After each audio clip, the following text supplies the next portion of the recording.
Serial ये रिश्ता क्या कहलाता है में हॉस्टल की एक लड़की ने बता दिया है अभीरा को सच कि मायरा कातिल नहीं है, बल्कि महर की जान उसके बुरे कर्मों की वजह से, उसकी एक गलती की वजह से गई है।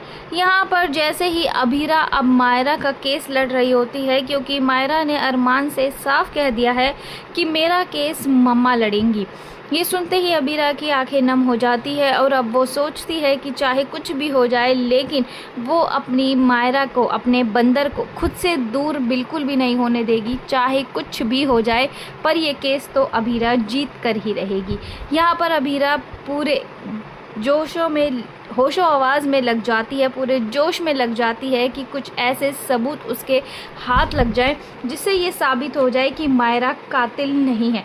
यहाँ पर जैसे ही वो एक लड़की को हॉस्टल में देखती है तो वो उससे पूछताछ करती है, जिसके बाद उससे ये जानने को मिलता है कि मायरा ने महर को धक्का दिया ही नहीं था, बल्कि जब महर मायरा पर हमला कर रही थी तो उसकी गलती की वजह से, महर की खुद की गलती की वजह से उसका पैर स्लिप हो जाता है, जिसकी वजह से वो सीढ़ियों से नीचे गिर जाती है और उसकी जान चली जाती है, जिसका सारा ब्लेम सीधा मायरा पर लग जाता है। जैसे ही अभीरा उस लड़की से कहती है कि क्या तुम कोर्ट में इस बात की गवाही दे सकती हो, क्या तुम कोर्ट में सच बोल सकती हो बिना डरे।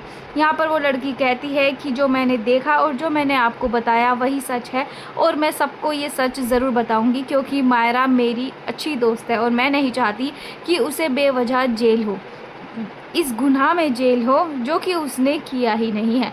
जैसे ही वो लड़की कोर्ट में जज को ये सारा सच बताती है, उसके बाद ये साबित हो जाता है कि मायरा बेकसूर है। उसने महर की जान नहीं ली है, बल्कि महर की जान उसके बुरे कर्मों की वजह से, उसकी खुद की गलती की वजह से गई है। यहाँ पर मायरा को इंसाफ मिल जाता है, जिसके बाद अभीरा और मायरा के रिश्ते में सुधार आने वाला है। सीरियल में आया ये नया ट्विस्ट आपको कैसा लगा? कमेंट सेक्शन में अपनी राय ज़रूर से ज़रूर दीजिएगा।